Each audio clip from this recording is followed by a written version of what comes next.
So here I have two devices, and I will transfer $1 from this device to this device instantaneously.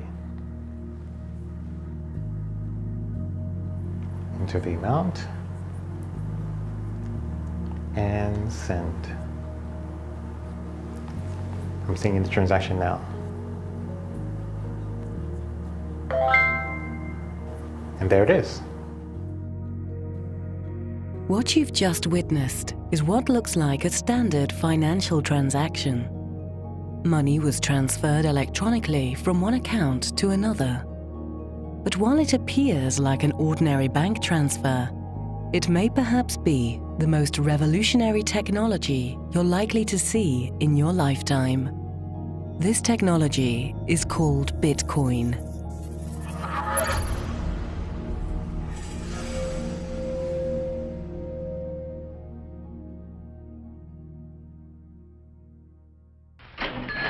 Money makes possible the exchange of many different goods and services among many different people. Wherever we go, we see money being used as a medium of exchange. Money is at the core of our existence. Every day we transact with one another. Currently, almost all of our daily transactions involve a third party, a bank, credit card company, or remittance provider.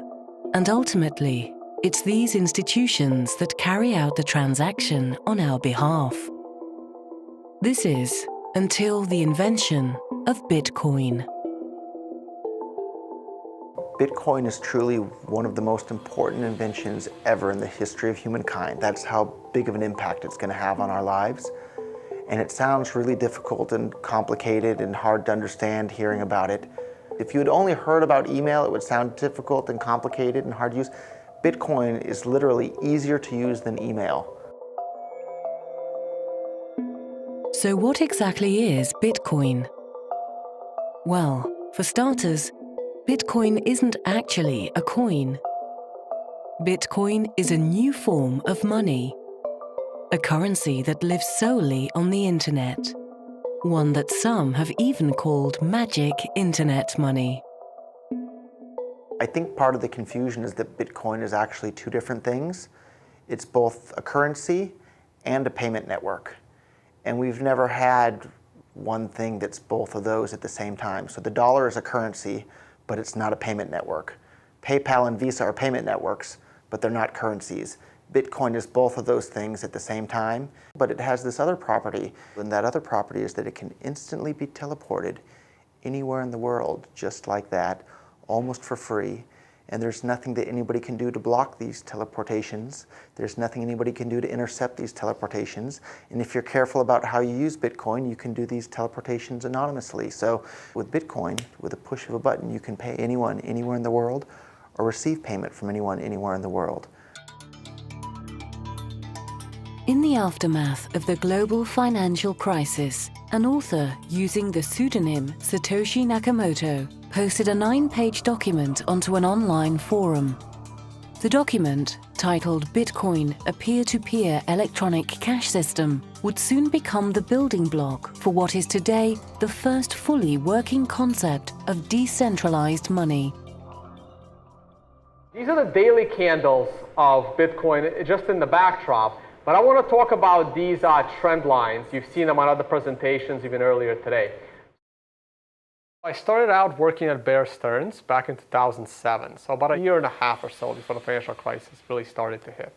And after Bear Stearns, I joined JP Morgan, where I became a VP, and that was my last job. All of these jobs were either Midtown or downtown Manhattan. Tone Vays is a Wall Street veteran. A former VP at JP Morgan, he now spends his time studying and educating audiences about Bitcoin. Bitcoin is generally difficult to explain. You want to try and break it down as simple as you can. So the simplest way is basically, it's like a message. It's a digital message that you're passing. And normally, we're all used to computers. We're all sending emails, we're all sending pictures, but you're always sending a copy. Anytime you hit the send button in a computer, you always retain a copy, you always retain the original. And when it comes to financial transactions, you hit the send button and you have an intermediary, the bank, that is moving money from one account to another. And this is the problem that Bitcoin solved. It was able to take something digital, and when you hit the send button, you're not actually sending a copy. You're actually sending a digital object. At its core, Bitcoin is basically a new monetary system. However, Bitcoin is unlike any other system we've seen in the past because it isn't centralized in one place. This decentralized nature of the Bitcoin platform is one of the things that make it so unique and world-changing.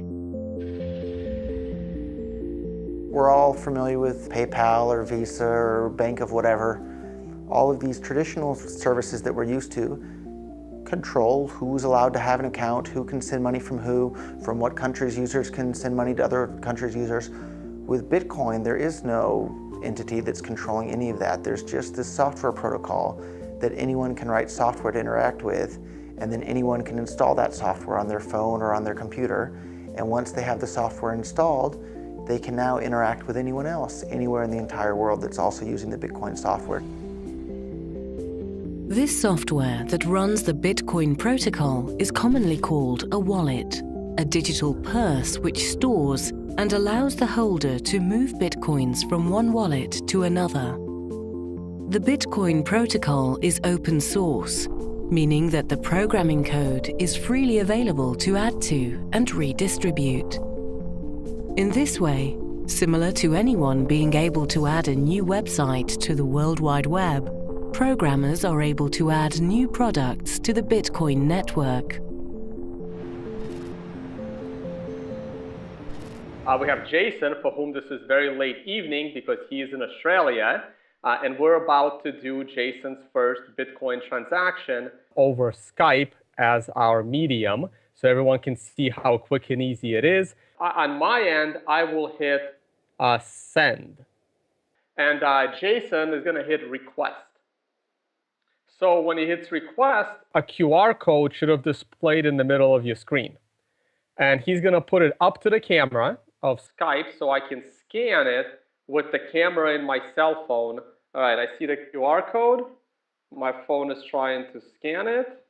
And there it is. I scanned it. So I feel kind of generous. Let's send Jason $5. So I have just sent Jason $5 in Bitcoin. And let me know when it's registering on your end that you have $5 worth of Bitcoin. And there it is. Okay, so that took about 10 to 15 seconds.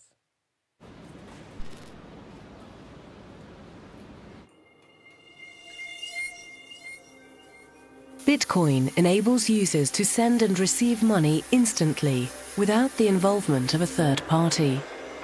This digital breakthrough allows the user to effectively become their own bank. This is a complex idea to handle, but the possibilities of this new bankless currency are enormous. はい、こちら3240円になります。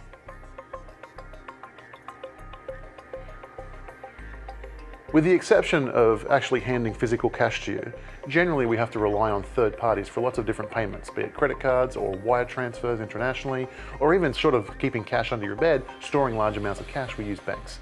And what Bitcoin does is allow us to do all of those things without any third parties. So in that sense, we can be our own bank, we can be our own payment system, we can be our own international wire system, we can be our own remittance system, we can do all of these things without relying on any other third parties. That's what Bitcoin allows us to do. Before Bitcoin, all these companies like PayPal and Visa and Bank of America and any business, they had a ledger that kept track of all their account balances. So PayPal has a ledger that keeps track of exactly who has how much money in each PayPal account, and that ledger is stored on PayPal servers in PayPal's data center somewhere. And before the invention of Bitcoin, people thought that it was impossible. All the mathematicians and computer scientists thought that it was impossible to have consensus on a distributed ledger like this. But what Bitcoin did is it came along and figured out how to keep track of this ledger that keeps track of who has what Bitcoins. But instead of that ledger being on one data center, it's on everybody's computer across the entire planet that's running the Bitcoin network, including my laptop right here. I have a full copy of the entire Bitcoin ledger. This public ledger, known as the blockchain, is perhaps what could make Bitcoin a financial game changer. Bitcoin is what is known as a cryptocurrency, meaning that it's a digital currency in which encryption is used to regulate the creation of new units and verify the transfer of funds. New Bitcoins come into existence through a process called mining. A miner is a person or entity who runs a very powerful computer in an effort to solve a complex mathematical puzzle known as a block. Miners around the world compete to solve or close a block and are rewarded with newly generated bitcoins if they're successful. All transactions that travel through the Bitcoin network are pieces of this complex mathematical puzzle. So when a miner solves a puzzle, they're actually verifying the integrity of each and every transaction.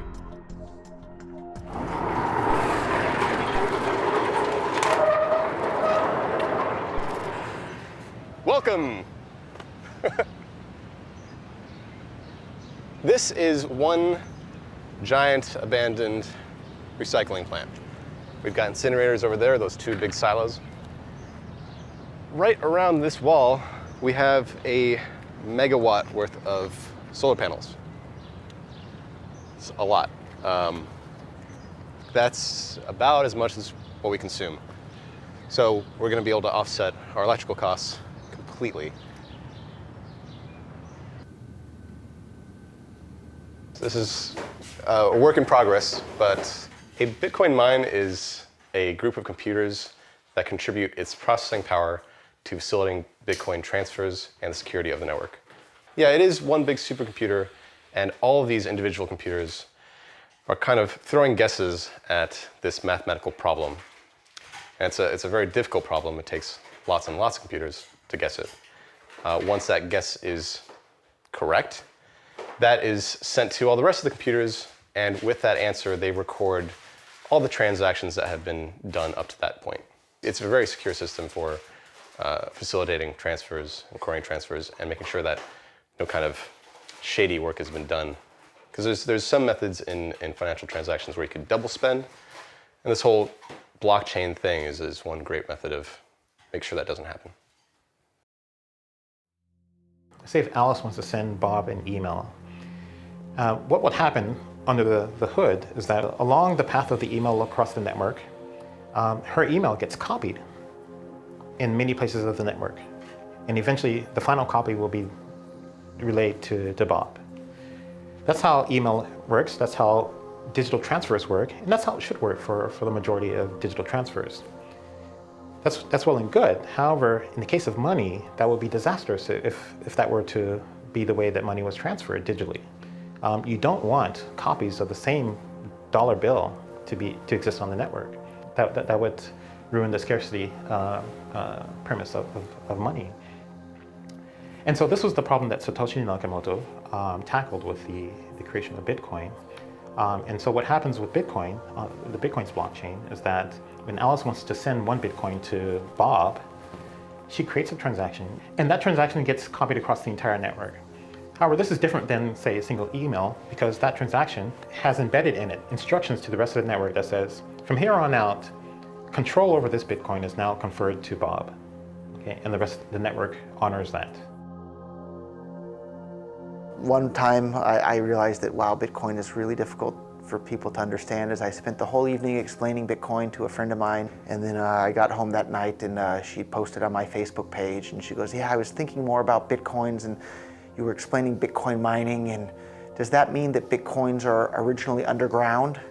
And I realized that Bitcoin's a difficult concept for people to understand, and especially Bitcoin mining as well, because Bitcoins are not originally underground. For new users, Bitcoin can be a difficult concept to understand. Bitcoins aren't physical, and they certainly aren't underground. However, there are some interesting similarities between Bitcoin and a precious metal that is found underground. Gold. Gold has been money and a store of value for thousands of years. Today, gold is mined all over the world. The amount of gold that can be extracted from the ground decreases over the life of a mine, until eventually the mine is exhausted of all of its gold. Bitcoins are also mined in a similar fashion. The Bitcoin algorithm is programmed so that the reward for mining new Bitcoins is halved every 4 years until the year 2140, when all Bitcoins will have been deemed to have been mined. Perhaps the mysterious creator behind Bitcoin was trying to mimic the attributes of gold, almost as if to create a digital gold coin which could be divided and then sent instantly around the world. I try to explain it in some really simple way, like miners, Bitcoin miners, they receive the reward just because they maintain the security of Bitcoin. Mathematically, it means that you need to solve quite difficult problems. It's a just guessing process. You have to make millions and millions of guesses. And if you're right, and you're able to close all these transactions inside of one block, you're successful and you receive 12.5 Bitcoins as miner. Originally, this reward was 50 Bitcoins. Every 4 years, this reward for miners is 2 times less. So reward will be decreasing over the time. The creator of Bitcoin, whoever he is, was a really smart guy. And he obviously liked math a lot. And he sat down and did some calculations and thought to himself, if everybody in the entire world were to start using Bitcoin, how many Bitcoins would we need in order for that to be able to accommodate everybody using Bitcoin for this? And each Bitcoin can be divided down to 100 millionth of a Bitcoin. And if everybody in the entire world were to start using Bitcoin as their money, the smallest unit of a Bitcoin, which is called a Satoshi, it's 100 millionth of a Bitcoin, would still be worth less than 1 US penny if the entire world were to start using Bitcoin. So who is this Satoshi Nakamoto? 2 years after publishing the white paper for the peer-to-peer electronic cash system, this mysterious figure vanished, never to be heard from again. The only clues to his or her identity can be found in the white paper. Some speculate he or she is of British origin due to the writings containing some British slang. Others believe that rather than being one person, Satoshi was a group of hackers working in concert to create a new monetary system which would decentralize money as we know it. I think he was a clever guy. He was not a normal geek. He had good knowledge of decentralized technology or decentralization. He had good knowledge of financial system, and he was quite good coder. But the code of Bitcoin is not definitely the best one. So it's definitely possible to write better code. There is also conspiracy theory if Bitcoin code was written by one guy or many different guys, hard to say. Anyway, I especially appreciate that it's first fully working concept of decentralized money. It's very interesting, like who Satoshi is. There's lots of speculation, especially among like the very early people in Bitcoin. But what difference does it make whether we know who created Bitcoin? I don't know that it makes any difference. There's lots of stuff that we use that we don't know who created it. And yet it gives us a lot of advantages in our day-to-day activities. I have no idea who Satoshi is. We know very little about Satoshi, and so he could be at an event, he could be someone we know, he could be someone I've spoken to, he could be a friend of mine for all I know. I don't know who it is. I don't know if we'll ever know, but it's a fun game. Am I Satoshi? I don't think I'll answer that one.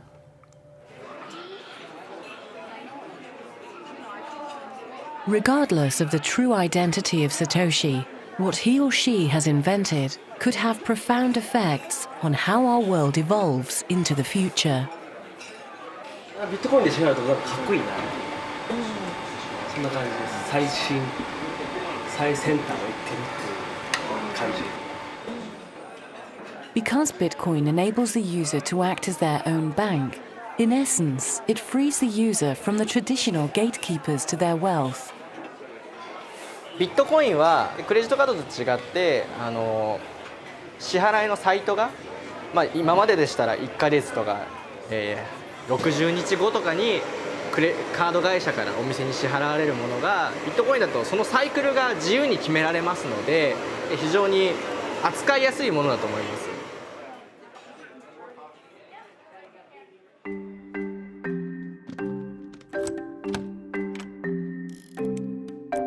We all use keys in our daily lives.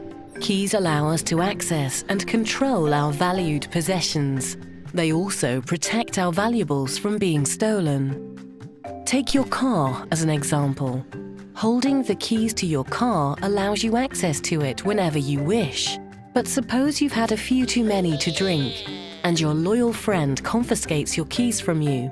The car may still be yours, but now you no longer control it. Taxi! And must hail a ride home. The same can be said of our finances.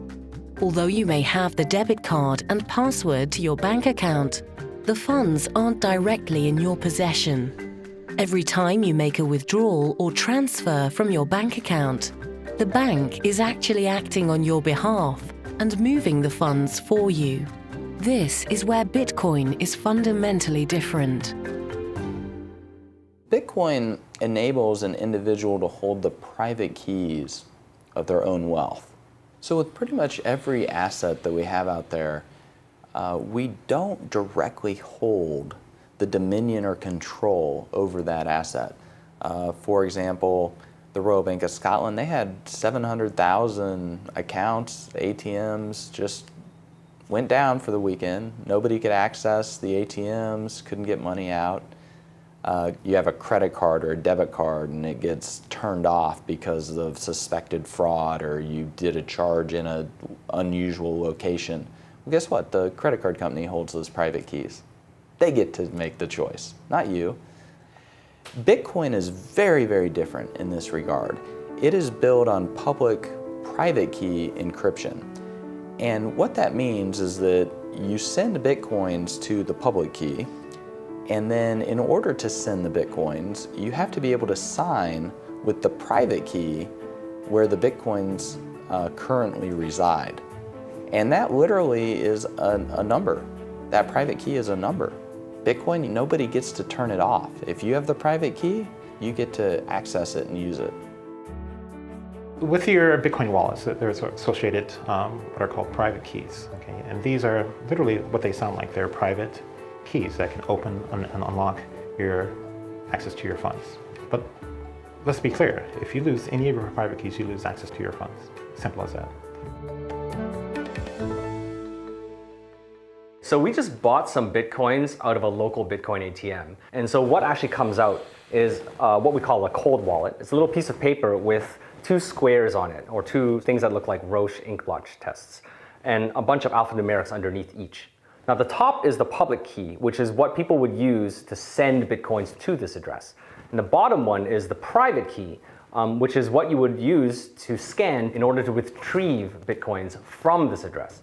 Now it's very important to note that that private key is something that you really shouldn't be showing around everywhere, because whoever scans this first will be able to take the Bitcoins off this address.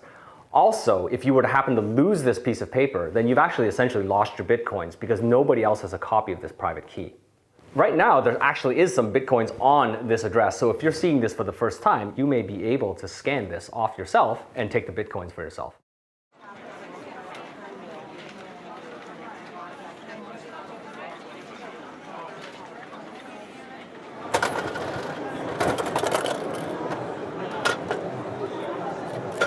So here is a Satori coin. There is a value of 0.001 Bitcoin inside. In today's exchange rate, that would mean about 45 cents. So it's a very minimal amount, but it is true Bitcoin inside. Now, how to redeem the value out of this token? One would have to peel off the hologram sticker in the back. Here we go. And then a QR code would be exposed. And this QR code is the private key information, which is essentially like a password. And with this private key, and only with this private key, one can redeem, you can import that value to your Bitcoin wallet. Anything that's physical has a very strong sense of authority or authenticity. And to make the barrier to entry to Bitcoin as low as possible, I think everyone working on the project felt it was really important that someone could have a part of Bitcoin that they can hold in their hands that's portable and doesn't cost very much to get started. It's kind of a low commitment object.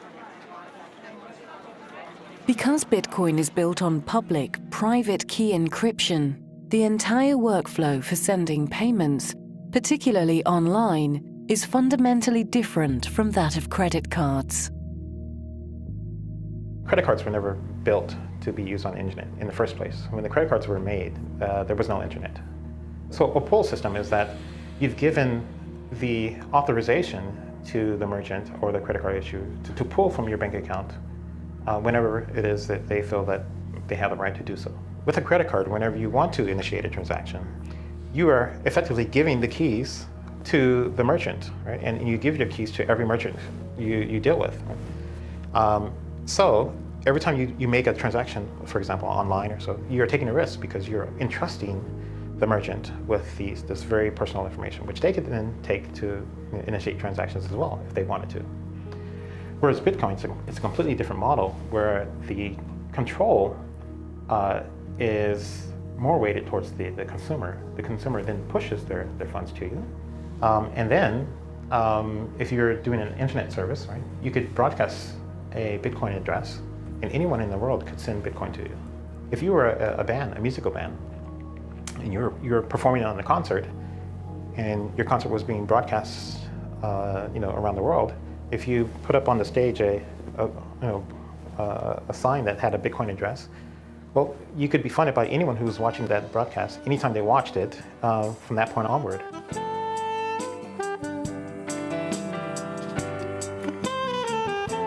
My name is Sanshiro Fujimoto, and I play the saxophone and the other instruments. I compose and perform and make CDs, and I make my living by being a musician.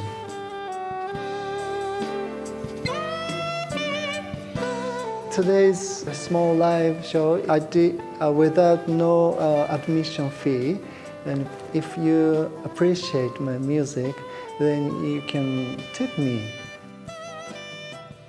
By tipping, you don't know how much. You might get 0, or if your performance is great, you might get more than you think. So that makes me play better.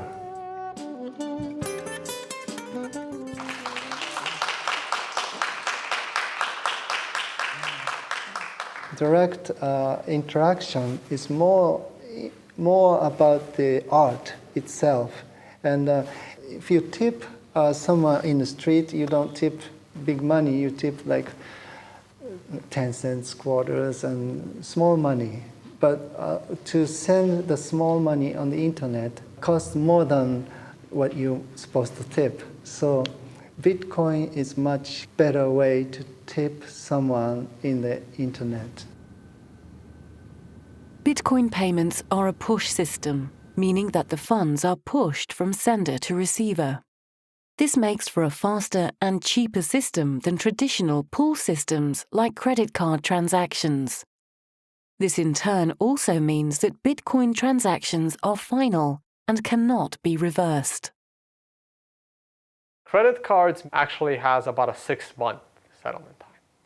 Even though the transaction looks like it went through, the person can then call back and say this was a fraudulent transaction, and then the credit card will take that money away from the merchant in some cases. In some cases, the credit card will eat the cost, and that's a chargeback. Now, we pay for this. This is the 3% fee.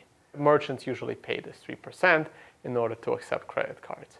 So Bitcoin transactions don't have chargebacks. I think of it as a good thing. As much as people like to say how great it is to dispute things, it very, very rarely happens. Almost never do you order something from a legitimate company and you were not satisfied and then the company did not solve your problem. Most of the time this situation happens is when your credit card is actually stolen. And your credit card can always be stolen. Everyone's credit card is all over the internet. Is just luck or bad luck if your credit card happens to be used in a fraudulent transaction. We have some businesses accepting Bitcoin, mostly restaurants, for example. We have some restaurants here set up in Acapulco. For merchants, when they accept Bitcoin, is for them to have another option, an innovative option. And for them, they have a lot of advantages. We don't charge what the credit card fees charge every time they slide the card, 3, 4, 5, even 10%, depending on the credit card. We don't charge anything. We don't have a minimum fee. You can pay 10 pesos, 50 pesos. We don't have a minimum. With Bitcoin payments lowering the cost of doing business and eliminating the possibility of fraudulent transactions, companies ranging from mom-and-pop stores to multinational corporations have started to embrace this new way to transfer value. This is Harvard Medical School, and this is Harvard Chair. I visited here, it's 1997 to 1999. 僕らは今ファックスを使ってますけれども、今は Facebook とか SNS でもうすぐ写真でね、旅行行く時もパスポートもファックスを取らずに送ることができます。ということはファックスはもう未来ないと。そしたらクレジットカードとかそれからお金ですよね。その未来はどうなるのかといった時に仮想通貨っていうのが脚光を浴びるだろうというふうなことを考えました。でそういったようなことを考えると特に国際派でありたいと思っているということも含めて、できれば日本で医療機関であるいは歯科医院で一番初めに導入するということによってこれから一緒にビットコインと成長することができるんじゃないかというふうに思ったわけです。The first large publicly traded company to accept Bitcoin is Overstock, and they now ship goods to over 200 countries. Last I checked, Amazon only ships to about 50, 60 countries. So they're seeding entire markets with entire populations in the billions, not even fighting for that market share. Additionally, if Amazon accepted Bitcoin, there would be no fraud, there would be no chargebacks, so it would lower their costs. It would greatly increase Amazon's profit margins to accept Bitcoin. Bitcoin allows merchants to accept payments for their products and services seamlessly. And although it's becoming a great tool for merchants to offer their products to previously untapped markets, it's the people in these developing countries who will benefit the most. Bitcoin is the easiest, safest, fastest, best option for people that don't have bank accounts or that don't have IDs or they don't have anything but a smartphone. And there's lots and lots of people in the world that's the position that they're in.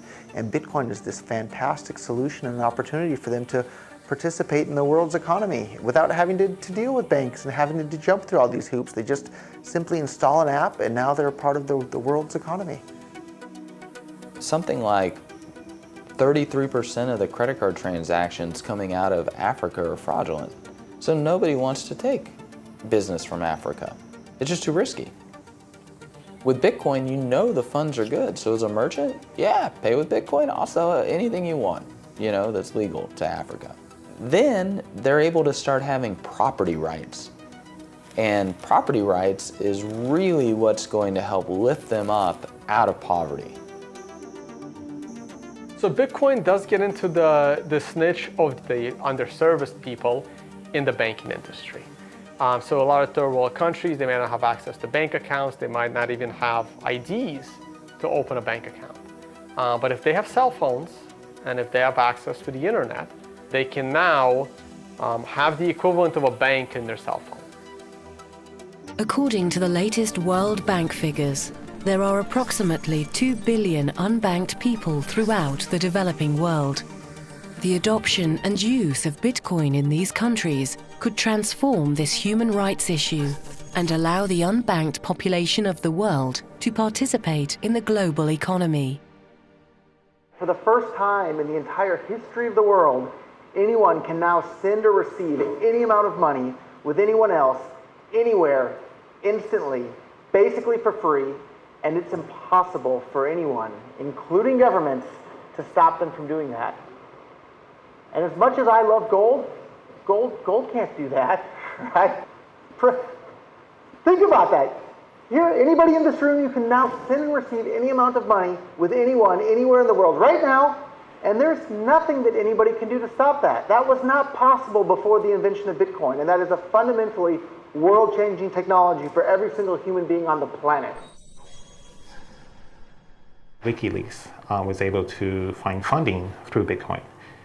And this was in the midst of a financial blockade that WikiLeaks was facing. At the time, the US had ordered the Visa, I think it was MasterCard as well, Bank of America, to blockade any donations to WikiLeaks.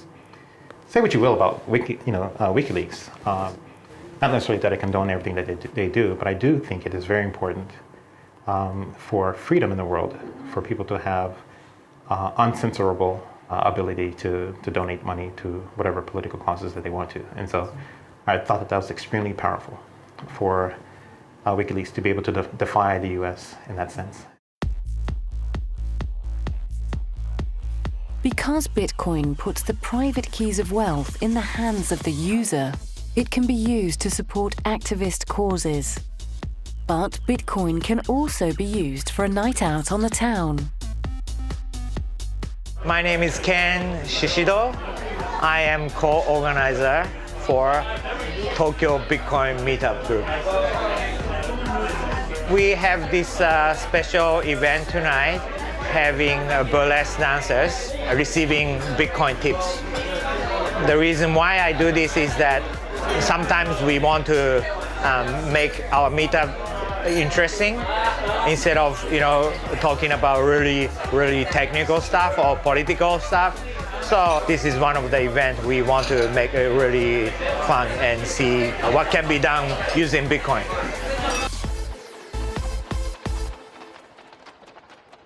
Currently, if you're living in most countries, buying things is not a problem. You have credit cards, you can still use cash, and to me, that is not the true use of Bitcoin.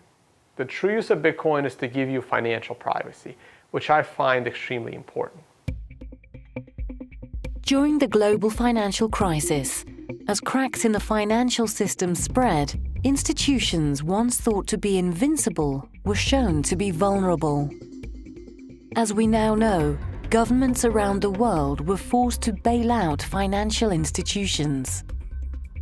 A bailout is when government takes taxpayer money and gives it to an irresponsible financial institution to bail out their mistakes. A bail-in is different in that laws are written which permit financial institutions to take funds directly from customer accounts to shore up their losses. Such a thing occurred in Cyprus in 2013. When I started learning about Bitcoin back in 2013, especially during the Cyprus event, when banks were shut down and money was confiscated from people, I remember telling my coworkers, some of the PhDs, the quants, this is really bad. This is actually going to probably start happening in many other Western countries. And they were all laughing at me saying, no, it's just Cyprus, it'll never happen here. And that's when I knew someone must have come up with a way to get around this problem. When a depositor deposits dollars or euros into the bank, title to the dollars or euros transfers to the bank, and those depositors become unsecured creditors of the bank. If the banks screw up for whatever reason, there's now been legislation passed in many of the countries where they can be bailed in, meaning that their deposits can be turned into shares of the bank. Jeff Berwick is an entrepreneur, financial commentator, and podcast host. Having founded Stockhouse.com, Canada's largest financial news website, Jeff's analysis, writings, and videos have been viewed by millions of people around the world. It's difficult to say exactly what's going to happen in the future, but it's definitely going to keep happening. I said after Cyprus it's going to happen in Greece, and then they shut down the banks in Greece for months. And of interest to people who live in Europe is on January 1st of this year, they passed a European bank bail-in legislation. So that should be a huge wake-up call to people that they're doing that. So in Cyprus, they didn't actually pass it before. So in Cyprus, they closed the banks. Then they came up with some legislation and said the banks could just take their customers' money to keep afloat. So they didn't even have that legislation, and they did that in Cyprus. Now they already have it in place, so they know what's coming. I see Bitcoin as a way to protect and hide your assets. And we're not saying this is bad. I'm not saying that only criminals hide their assets. No. People that have worked hard and they've paid taxes and they've done everything, and like what happened in Greece and Cyprus, where money in bank accounts was just confiscated. So if the next time the banking system gets in trouble, it could be users' accounts that are rated to help fund the banking system. We're talking people with significant money, 100,000, 200,000, but it's legal money. They've worked hard for it. Some economists believe that the global financial crisis of the last decade was just a precursor to a much larger calamity. If this is the case, how will governments react in response to the next failure of our financial system? Unlike the current banking system, Bitcoin allows individuals to hold the private keys to their wealth. However, this also comes with the added responsibility of securing the Bitcoins.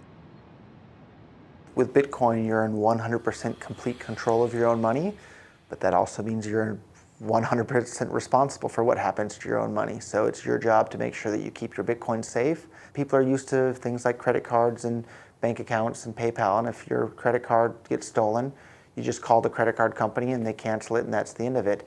If your Bitcoins get stolen, there's nobody that you can call to ask for help. But the other side of the coin there is that there's nobody that you have to call to ask for permission to use your Bitcoins however you want. So it cuts both ways. Mt. Gox, the Tokyo-based Bitcoin exchange, has filed for bankruptcy protection. The announcement comes days after the exchange announced that as much as $450 million of the virtual currency had gone missing. CEO Mark Capelli's apologized and bowed deeply on Japanese television. It remains unclear if the missing Bitcoins were stolen, voided by technological flaws, or both. So actually, this is the old Mt. Gox building. Mt. Gox was the biggest Bitcoin exchange that ever existed. I think at some point they were doing over like $100 million a day worth of volume. And they collapsed in quite a spectacular fashion in 2014. I think the size of the losses amounted to over $450 million. They claim to have lost 850,000 Bitcoins, of which 200,000 were found afterwards in some old wallet. People were putting money in and essentially giving them their Bitcoins, giving them the control of the private keys. And the irony is that exact centralization risk is what Bitcoin is supposed to free us from. And Mt. Gox just took all of the decentralized nature of Bitcoin and put it into one company with a lot of people's money. And then on top of that, put the control of that company's finances under one person who has the keys to the kingdom. So we've probably seen over the last 2 or 3 years, I would, by my count, probably somewhere between half a dozen to upwards of 10 different major hacks of companies that are involved in Bitcoin. And one thing you have to understand is that Bitcoin is fundamentally different from securing an asset that's that's held within the regular financial space. With Bitcoin, if you ever get access to the private key to someone's wallet, you can initiate a transaction outside of the infrastructure of that company without their knowledge. That's unlike anything that exists currently in the financial space, where if you want to take money out of that target, you have to have infiltrated their infrastructure. I think it's part of the mentality where people are trained not to trust themselves with their own money. And so everybody puts their money in a bank for safekeeping. And so that sort of mentality where you put your money in some pooled company whose sole purpose is to safeguard it, that is a really hard stigma to break, to change. And I think this is the thing that's the most challenging about Bitcoin, is that it challenges people to question that stigma. It challenges people to take control of your own money and value and to safeguard it yourself. As we know, at this time, Bitcoin is quite secure. If you have more than half of Bitcoin network power, you can take control of the Bitcoin network. But technically, this is really hard.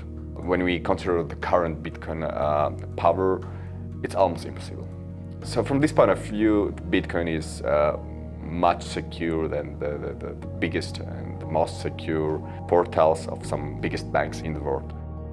The problem is that many people do not trust Bitcoin just because there were a lot of news about hacking some Bitcoin portals and some exchange services and so on. The problem is that like all services based on Bitcoins is not a Bitcoin, itself. So you cannot associate the security of Bitcoin-based services with the Bitcoin itself. The collapse of the Mt. Gox Bitcoin exchange in 2014 caused much confusion and skepticism about the security of Bitcoin. However, years after the collapse of the once largest Bitcoin exchange, Bitcoin is now on the radar of many institutions within the financial industry. The big question, the conversation you'd hear, is that the question was whether blockchain technology would impact the financial industry. And now, if you go to the trade shows and you listen to the media, the question is not whether, the question is how blockchain technology will impact and transform the financial industry. It's now a foregone conclusion that blockchain technology will impact the financial industry in a major way. So that's where we are now. But we weren't always there. If you look just 2 years ago, the attitude was that Bitcoin was almost a laughable concept, and it was a non-sustainable system, and it couldn't be applied in the financial space. In Japan, the virtual currency law has passed in the lower house, and hopefully actually it will pass in the upper house as well in the very near future. That means actually government recognizes the existence of the virtual currency, and then trying to actually set some regulations and trying to actually support the business.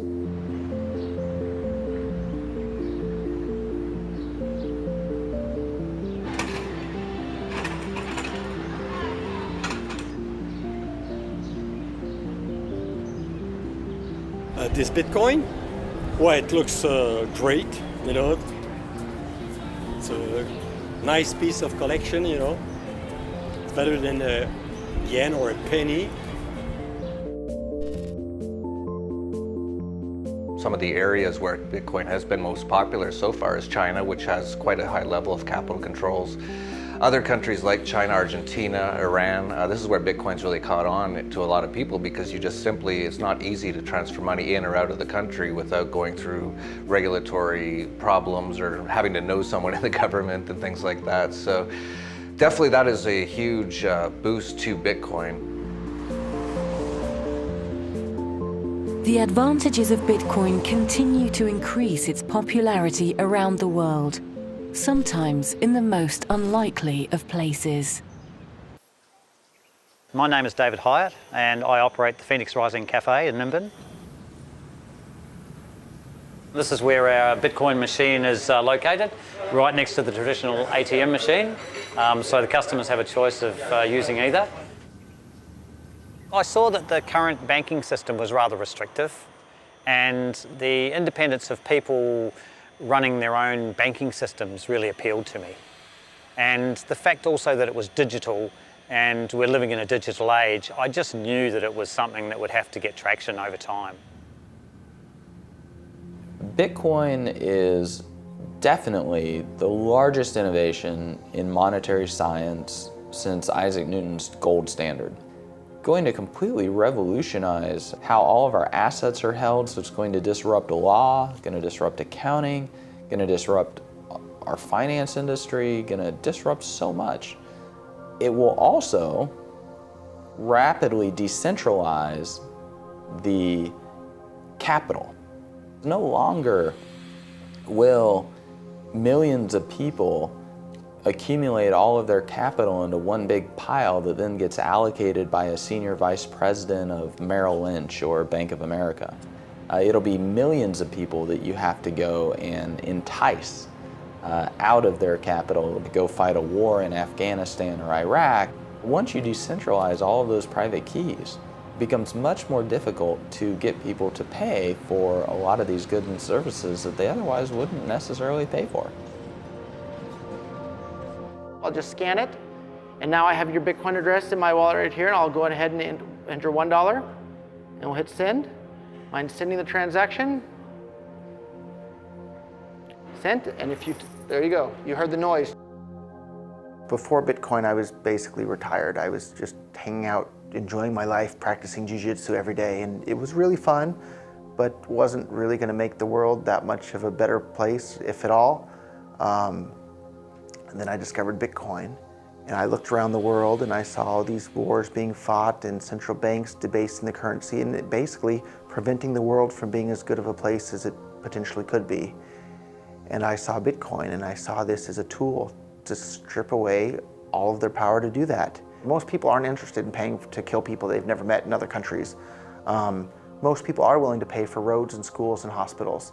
So if the government say we need money for roads and schools and hospitals, I think people would probably give them a good chunk of that.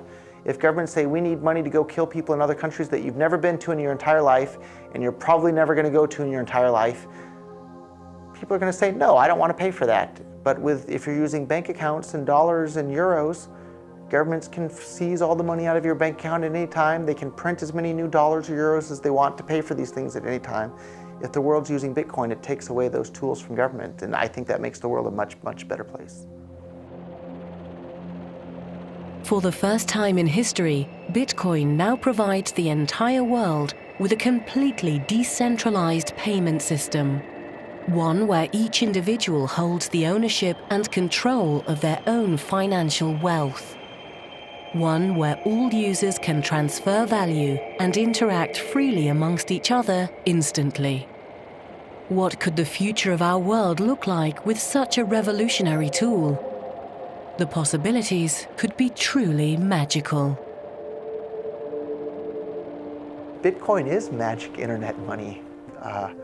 Bitcoin allows you to send and receive money with anyone, anywhere in the world, just like magic. I'm at a loss for words because it's that exciting and that world-changing. With Bitcoin, you can pull out your iPod or your iPhone or your tablet or whatever, install an app, and in less than 30 seconds, you have the ability to send and receive money with anyone, anywhere in the world, basically for free. And you can be 10 years old and do that, or you can be 100 years old and do that, and you can be that in any country. That's magic.